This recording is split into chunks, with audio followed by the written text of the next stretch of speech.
Tengo mil sueños en mi vida, tengo anhelos, tengo fe, que todo cambiará, que alguien puedo ser. Necesito ya un cambio, quiero un nuevo amanecer, poderme despertar sin nada que temer. Los riñones son órganos en forma de frijol. Cada uno tiene más o menos el tamaño del puño de la mano y se localizan cerca de la parte media de la espalda, uno a cada lado de la columna vertebral. La función principal de los riñones es filtrar la sangre y eliminar del cuerpo los desechos y el exceso de agua, los cuales se convierten en orina. Los riñones cumplen una importante función depuradora de nuestra sangre. Cada día lo recorren cerca de 180 litros de sangre para formar cerca de 2 litros de orina. El riñón derecho se localiza levemente más hacia caudal que su homólogo izquierdo, básicamente porque sobre él se encuentra el hígado. Sobre cada riñón se encuentra la glándula suprarrenal. Además, cada riñón recibe sangre de la arteria renal, la cual es evacuada a través de la vena renal. Los riñones liberan 3 importantes hormonas: eritropoyetina, que estimula a la médula ósea para producir glóbulos rojos; renina, que regula la presión arterial; y calcitriol, la forma activa de la vitamina D, que ayuda a mantener el calcio para los huesos. La filtración glomerular se lleva a cabo en pequeñas estructuras llamadas glomérulos que se encuentran en los riñones. En esta etapa, la sangre se filtra y permite el paso de desechos y exceso de agua de la sangre a los túbulos renales. En su recorrido por estos túbulos, algunas sustancias útiles del líquido filtrado se reabsorben y regresan a la sangre, proceso llamado reabsorción tubular. Los riñones ejercen numerosas funciones homeostáticas, entre las cuales destacan la excreción de productos metabólicos de desecho y sustancias tóxicas, regulación de los equilibrios hídrico y electrolítico, regulación de la osmolalidad de líquidos corporales y de la concentración de electrolitos, regulación de la presión arterial, regulación del equilibrio ácido-básico, regulación de la producción de eritrocitos, regulación de la producción de vitamina D, síntesis de glucosa y secreción de metabolismo y excreción de hormonas. Cada riñón tiene entre 800.000 y 1 millón de nefronas cada uno, de los cuales es capaz de formar orina. Este filtrado corresponde al paso de líquidos desde el capilar glomerular a la nefrona. Estos líquidos deben atravesar el endotelio capilar, la membrana basal glomerular y a los podocitos. El endotelio capilar posee fenestraciones o poros que facilitan el paso de líquido y de soluto. La membrana basal, siendo muy gruesa, es la principal barrera, permitiendo el libre paso de solutos con un peso molecular menor a 10.000, siendo parcialmente permeable a moléculas con un peso molecular entre 10.000 y 70.000, y cesando definitivamente con moléculas con un peso molecular mayor a 100.000. Los podocitos son células que presentan prolongaciones sobre la membrana basal. Estos cumplen el rol de ser selectivos solo a ciertas moléculas, ya que permiten el paso solo a moléculas con carga positiva. El líquido que atraviesa esta barrera debe pasar por el espacio que queda entre las prolongaciones, espacios que actúan como filtros. Para producir esta filtración de sangre, el riñón echa mano a la fuerza hidráulica generada por el corazón, la cual llega al riñón con una presión correspondiente al 60% de la presión arterial media, lo que sería algo así como 60 milímetros de mercurio. Esta presión hidrostática es considerada una presión a favor de la filtración, ya que promueve el paso de líquido y soluto al interior del espacio glomerular. También encontramos presiones que se oponen al filtrado.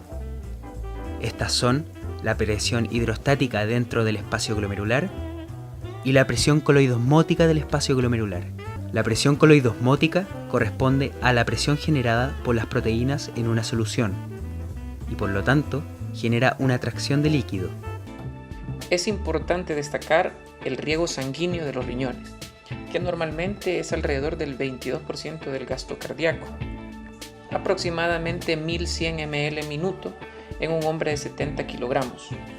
La circulación renal destaca por su alto flujo y la existencia de dos lechos capilares, el glomérulo y los capilares peritubulares. La circulación renal tiene la siguiente vascularidad. La sangre llega a través de la arteria renal, la cual se divide en arterias interlobares, estas en arciformes, que posteriormente da lugar a arterias interlobulares y posteriormente arteriolas aferentes, que es la que entra en el glomérulo. Después del lecho capilar glomerular, la sangre sale a través de la arteriola eferente hasta llegar a los capilares peritubulares. Posteriormente la sangre discurre por la vena interlobar y así sucesivamente hasta la vena arciforme, interlobular, hasta que sale del riñón por la vena renal. Durante el proceso de filtrado, una gran cantidad de líquido penetra al nefrón, pero como la membrana es impermeable a un gran número de proteínas, por ende, estas tienden a acumularse en el capilar, produciendo un aumento en la presión oncótica,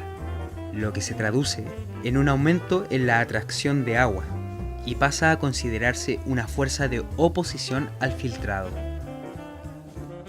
Si a la presión hidrostática capilar, que corresponde a la presión arterial renal, que es de 60 milímetros de mercurio, le restamos la presión hidrostática de la cápsula glomerular, que corresponde a 18 milímetros de mercurio, y además le restamos la presión oncótica capilar, que corresponde a 32 milímetros de mercurio, obtenemos la presión neta de filtración, la cual por ende corresponde a 10 milímetros de mercurio.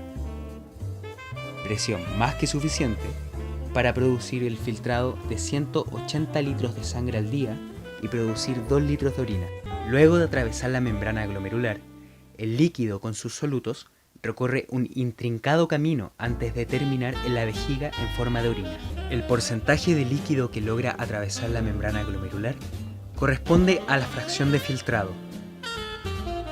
De los 650 ml por minuto de sangre que recorren los riñones, luego del filtrado glomerular, unos 125 ml por minuto de plasma comienzan su recorrido en las porciones proximales de los túbulos, con una concentración de solutos de unos 300 milimoles por kilogramo. Sin embargo, la producción de orina es de tan solo 1 ml por minuto, con una concentración variable de 50 a 1200 milimoles por kilogramo. Por lo tanto, surgen algunas interrogantes. ¿Dónde queda el resto del líquido? ¿De dónde aparecen estas moléculas? Esto se explica gracias a dos procesos que ocurren por la interacción de los túbulos y los capilares peritubulares. Estos son la reabsorción y la excreción tubular. La reabsorción corresponde al paso de líquido y soluto desde el lumen tubular al capilar peritubular. La excreción, por otro lado, corresponde a lo contrario, es decir, al paso de estos elementos al túbulo desde los capilares. A raíz del desarrollo de estos sucesos, podemos definir la transferencia neta de una sustancia, correspondiente a la diferencia entre la cantidad reabsorbida y la excretada de dicho elemento, es decir, la cantidad final que se movió al capilar. Por otro lado, la carga tubular corresponde a la cantidad de una sustancia que es excretada al túbulo en un tiempo determinado. Pues bien, la reabsorción y la excreción se producen por diversos mecanismos y no ocurren de igual medida en los diversos tramos del nefrón. Para que una sustancia se reabsorba o se excrete, debe atravesar diferentes regiones e interviene en diversos espacios. Estos sitios morfológicos corresponden al lumen del tubo, al citoplasma del epitelio tubular, al intersticio y a los capilares peritubulares. Y al igual que cualquier molécula, estas pueden difundir por osmosis, por difusión simple, por transporte activo, etc.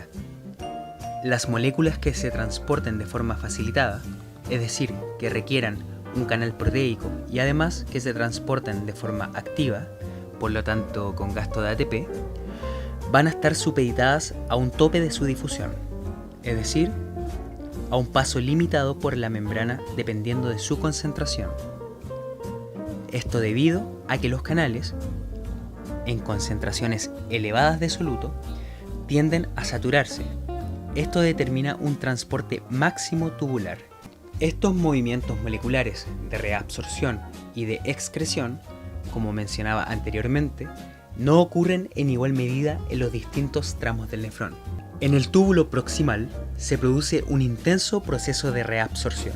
El sodio juega un importante rol en este acontecimiento, ya que actúa como un ion adjunto en el mecanismo de cotransporte de sustancias, como bicarbonato, fosfato, lactato, y de moléculas con valor nutritivo, como la glucosa y los aminoácidos. En esta sección hay un gran movimiento de agua por osmosis. En el asa de Henle, región que continúa del túbulo proximal, se pueden divisar tres regiones funcionales: la rama delgada descendente, la rama delgada ascendente y la rama gruesa de Henle. En la rama delgada descendente se produce la difusión de agua y solutos como urea y sodio. En la rama delgada ascendente se produce una difusión de solutos, pero no de agua. En la rama gruesa se experimenta una dilución del contenido del nefrón, a raíz de la salida de sodio, cloro, calcio, bicarbonato, magnesio, entre otros iones. La circulación a través del túbulo distal y colector va a experimentar procesos de reabsorción de agua y de iones. En el túbulo distal va a ocurrir una intensa reabsorción de sodio, cloro, calcio, magnesio, potasio y bicarbonato, y además una excreción en menor medida de hidrógeno. Además, en la porción caudal del túbulo distal y en el túbulo colector, en presencia de la hormona antidiurética, una importante molécula liberada por la neurohipófisis, ocurrirá la reabsorción profusa de agua, jugando un rol importante en el control de la volemia. Finalmente, la orina producida descenderá a través de los uréteres para ser almacenada en la vejiga. Debéis prestar atención a la frecuencia de emisiones tanto de día como de noche. Puede que sea más o puede que sea menos. También puede ser más cantidad o menos cantidad. Cualquier cambio que haya en vuestra rutina de emisión puede indicarnos de un fallo renal. Cambio en el aspecto de la orina. Tenéis que estar atento al aspecto de vuestra orina. Podéis encontrar, por ejemplo, una orina muy clara, casi como el agua, que indicaría que vuestros riñones no están filtrando correctamente. La orina rojiza se llama hematuria y significa que vuestra orina tiene gran cantidad de sangre. Puede ser que vuestros riñones no estén filtrando como deberían y estén dejando pasar muchísima sangre en la orina. La retención de líquidos. Prestad atención a vuestras piernas, tobillo y pies, porque pueden ser que durante un fallo renal notéis un pequeño hinchazón. Hablando un poco más técnico, podéis sufrir edemas en los miembros inferiores. Esto se debe a la acumulación de líquidos en las piernas. Esto ocurre porque vuestros riñones no filtran correctamente y en vuestro cuerpo se acumula gran cantidad de líquidos, que por la gravedad los líquidos van a ir a los miembros inferiores y se van a acumular produciendo un fuerte edema. Así que si empecéis a notar hinchazón en los pies, es posible que vuestros riñones no estén funcionando correctamente. Picor en la piel, en distintas partes del cuerpo. ¿Por qué ocurre esto? Durante un fallo renal, los riñones no filtran toda la sustancia de desecho o tóxicos que tenemos en el cuerpo, y estas sustancias se acumulan en tejidos como puede ser la piel. Cuando se acumulan en tejidos como la piel, nos va a producir un picor insoportable. A este picor se le llama prurito. Por eso, si empezáis a notar un poco de picor sin causa aparente, es posible que sea porque vuestros riñones no estén filtrando toda la sustancia de desecho. Atento a los picores. Un aumento inexplicable de presión arterial. ¿Por qué aumenta la presión arterial cuando tenemos un fallo renal? Es muy sencillo. Los riñones, al no funcionar, nos va a aumentar los líquidos que tenemos en el cuerpo. Al aumentar los líquidos, nos va a aumentar también la volemia. ¿Qué es la volemia? La volemia es la cantidad de líquido que tenemos dentro de los vasos sanguíneos. Al aumentarnos el líquido en los vasos sanguíneos, nos va a aumentar directamente también la presión arterial. Es por ello que si tenemos una presión arterial alta durante mucho tiempo y vemos que no desciende con nada, es posible que sea causa de un fallo renal, así que atentos a la presión arterial.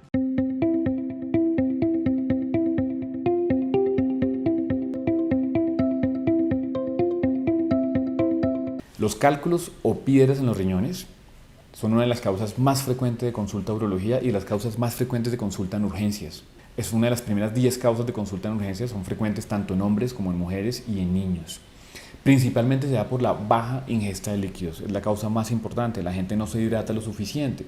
Y asociado a esto, si las comidas son ricas en sal, si son comidas rápidas que tienen muchos enlatados, embutidos, carnes procesadas, todo lo de paquete, las comidas rápidas, esto asociado a una baja ingesta es un factor potencial para hacer cálculos. ¿Cómo se forman estas piedras? Cuando esta orina es muy sedimentada, muy concentrada, si yo pongo esta orina en un vaso, ese sedimento, cuando decanta, se va secando y se forma un pequeño barro. Ese barro se seca y se forma una pequeña arenita y esa arena se va pegando, se va concretando y ahí es que se forma una piedra.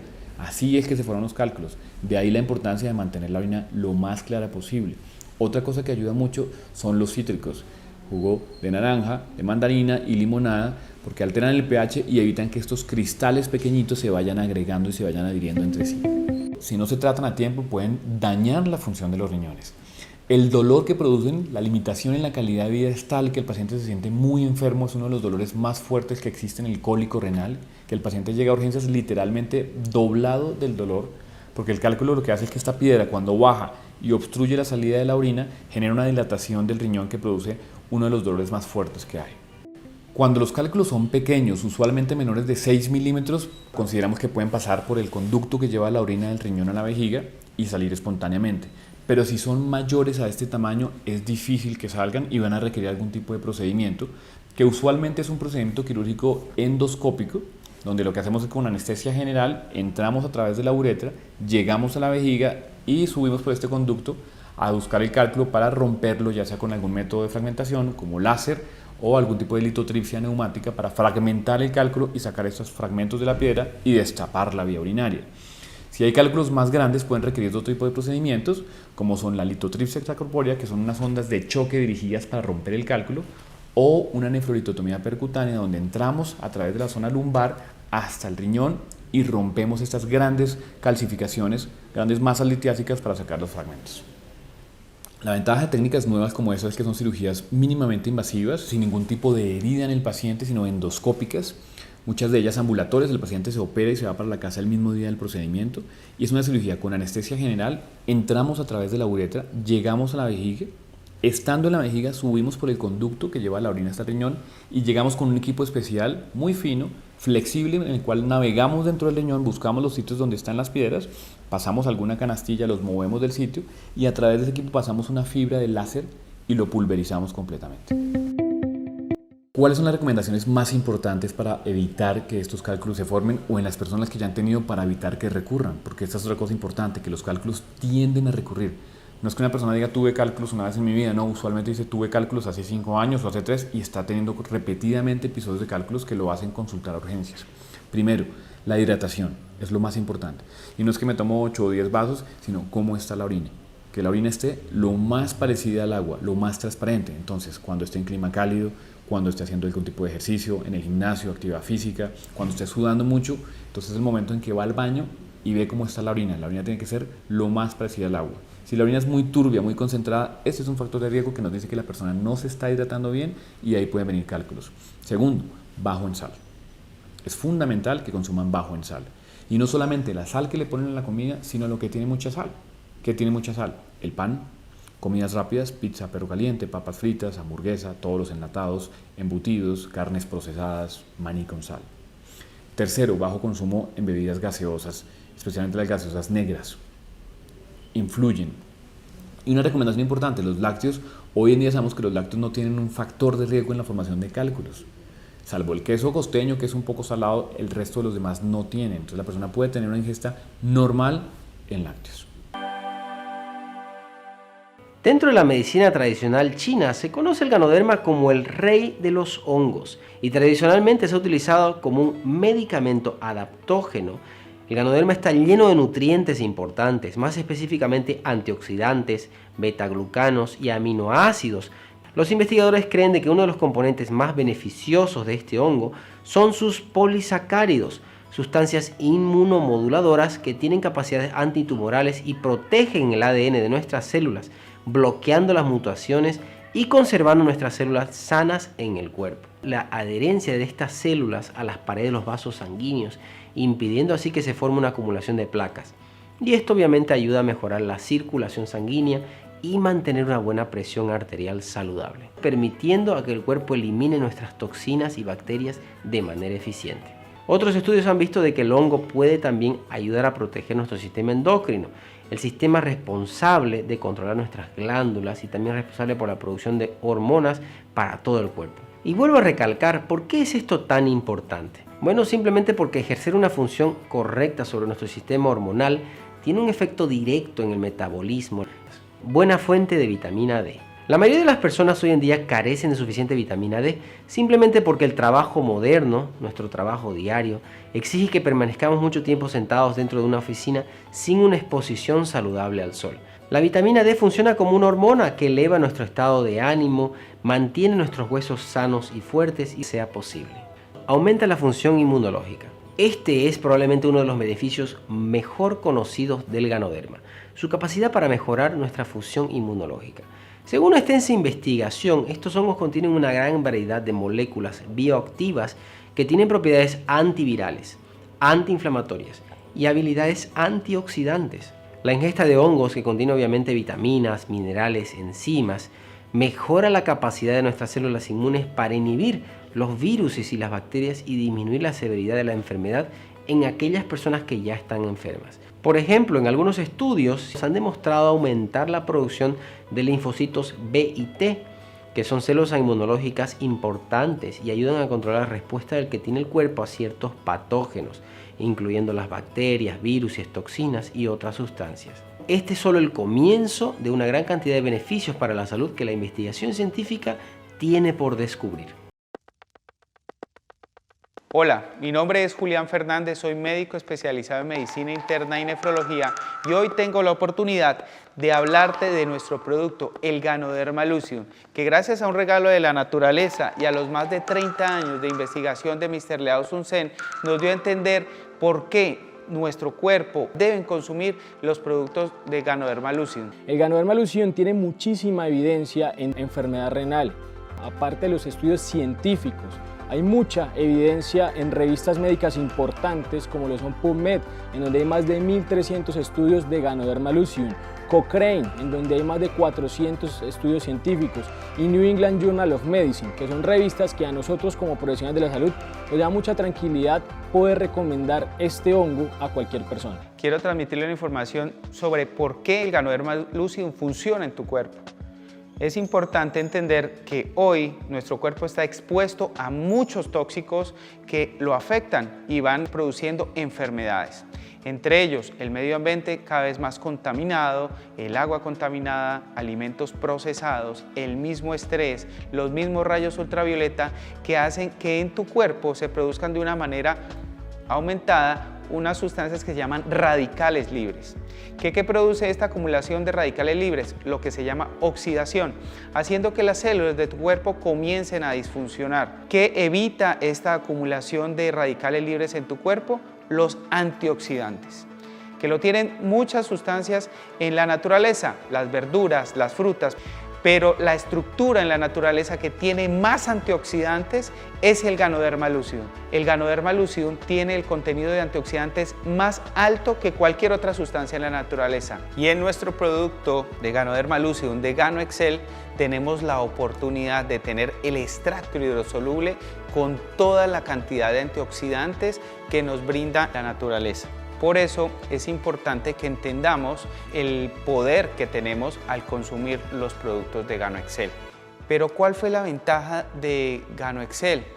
Que tiene una patente sobre el cultivo para que crezca en condiciones naturales sin perder los beneficios del producto. Y eso lo hace completamente poderoso. El Ganoderma Lucidum es un cúmulo de sustancias que nos permiten por sí solas, cada una de ellas, tener beneficios. Pero el Ganoderma Lucidum la recoge, lo cual lo hace un superalimento.